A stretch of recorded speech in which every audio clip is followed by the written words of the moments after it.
Halo teman-teman, saya Anbo akan menjelaskan bagaimana caranya membangun hubungan yang baik dengan konsumen. Ketika berbicara tentang membangun hubungan, tentu kita harus mengerti apa saja hal yang perlu kita cermati dalam hubungan ini. Seperti apa ekspektasi kita dan mereka, seperti apa layanan yang akan kita berikan, juga bagaimana kita membuat nyaman konsumen. Baiklah, langsung saja lompat ke 3 value-nya ya.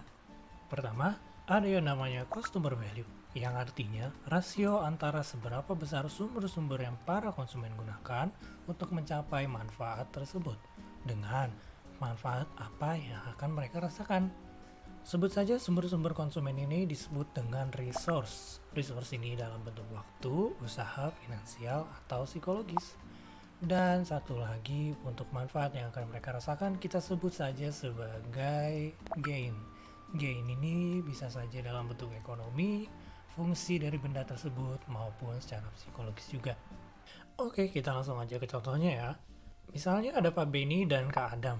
Mereka berdua secara bersamaan ingin ngopi. Tapi yang membedakan secara customer value mereka berdua adalah Pak Benny mau nyeduh kopi saset di warung dengan harga Rp3.000. Sementara Kak Adam pengen ngopi-ngopi gaul di coffee shop yang harganya ya sekitar Rp20.000. Nah, di sini udah kelihatan rasionya. Rasionya terlihat dari kalau Pak Benny dengan resource keuangan yang cuma Rp3.000 dan lokasi warung yang dekat, maka dengan harapan Pak Benny akan mendapatkan seduhan kopi saset di gelas plastik yang kecil, duduk-duduk di pos satpam sambil main catur. Sedangkan Kak Adam dengan modal uang Rp20.000 berangkat ke coffee shop yang kekinian, ingin nongkrong ngopi, berarti Adam akan mendapatkan satu gelas kopi es latte yang memiliki gelas plastik brand sendiri. Duduk-duduk di venue coffee shop yang nyaman dengan fasilitas wifi 24 jam. Oke, kita pindah ke poin kedua. Yang kedua, ada customer satisfaction. Hal ini membahas tentang bagaimana persepsi konsumen terhadap kinerja barang atau jasa dengan ekspektasi mereka. Konsumen bisa saja tidak puas karena ekspektasi mereka dalam segi layanan, produk, tempat, dan lain-lain tidak terpenuhi dengan apa yang mereka dapatkan. Oke, kita ambil contoh tadi ya.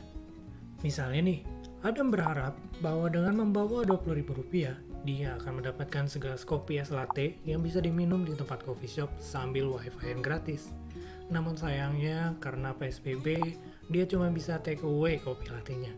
Alhasil, dia tidak puas karena nggak bisa nongkrong sama teman-temannya sambil wifi-an. Nah, di sini ekspektasi dia tidak terpenuhi. Sedangkan Pak Benny, dia berharap dengan hanya membawa Rp3.000, dia akan mendapatkan segelas seduhan kopi saset yang dibungkus dengan gelas plastik kecil.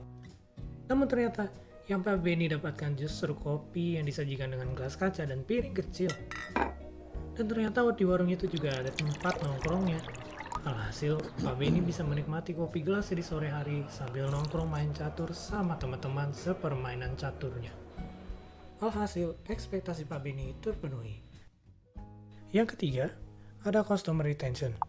Kalau yang satu ini membahas tentang bagaimana merubah konsumen yang sekedar membeli menjadi konsumen yang loyal ingin membangun hubungan jangka panjang dengan perusahaan kita. Hal ini terjadi karena ketertarikannya untuk menikmati layanan kita daripada pindah ke perusahaan lain. Memang lebih mudah untuk kita memiliki konsumen yang loyal daripada mencari yang baru. Kenapa lebih baik seperti itu? Ini alasannya. 1. Konsumen yang loyal akan membeli lebih banyak produk dan akan siap dihadirkan dengan produk-produk lain yang akan kita berikan ke mereka. Yang kedua, konsumen jangka panjang akan jarang merasa sensitif pada harga yang kita tawarkan. Juga, mereka akan cenderung kurang memperhatikan iklan-iklan perusahaan lain. Nah, ini penting biar para kompetitor nggak bisa masuk ke market kita. Yang ketiga, konsumen kita yang jelas memahami produk kita akan menjadi aset yang sangat penting ke depannya ketika nanti kita akan meluncurkan produk atau layanan baru yang dikembangkan dan diuji. Keempat, melayani konsumen yang sudah ada untuk kita memudahkan kita dalam proses penawaran dan prosesnya. Selain itu, juga rasa loyalitas konsumen membuat para pekerja atau employee senang memberikan layanan yang lebih intensif. Nomor 5, secara otomatis, dalam komunikasinya sehari-hari, konsumen juga akan memberikan kesan dan rujukan kepada potensi konsumen-konsumen lain. Oke, tadi kita udah ngebahas secara mendalam tentang bagaimana caranya membangun hubungan yang baik dengan konsumen. Biar teman-teman bisa lebih memahami materi dengan baik, saya akan berikan soal kecil untuk kalian jawab. Berikut soalnya.